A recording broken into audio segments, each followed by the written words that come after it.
Welcome to our lesson on subtracting mixed numbers with like denominators. Okay, how to subtract mixed numbers. When subtracting a mixed number, subtract the fractions first and then subtract the whole numbers.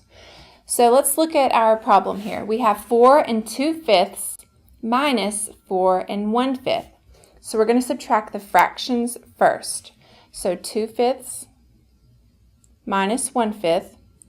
We know we just subtract our numerators. 2 minus 1 equals 1, and our denominators stay the same. And then we subtract our whole numbers. 4 minus 4 equals 0. Well, I'm not going to write 0. I just won't have a whole number. So my answer is just 1/5. Let's practice a few. We have 6 4/7 minus 4 2/7.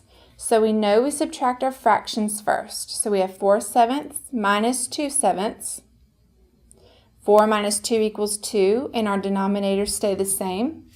And then we subtract our whole numbers. 6 minus 4 equals 2. So our answer is 2 2/7. Okay, now we have 3 4/7 minus 2 4/7. Let's subtract our fractions first. 4/7 minus 4/7. Okay, we subtract our numerators. 4 minus 4 equals 0, and our denominator stays the same. We know that we would just write this as 0. If we have 0/7, that's the same thing as just 0. And then we subtract our whole numbers. 3 minus 2 equals 1.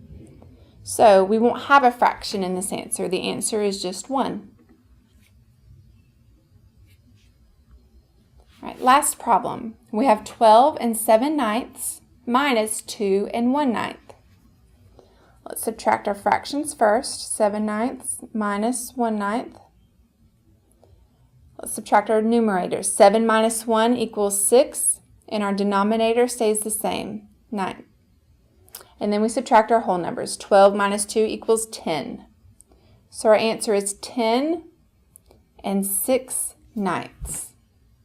This concludes our lesson on subtracting mixed numbers with like denominators.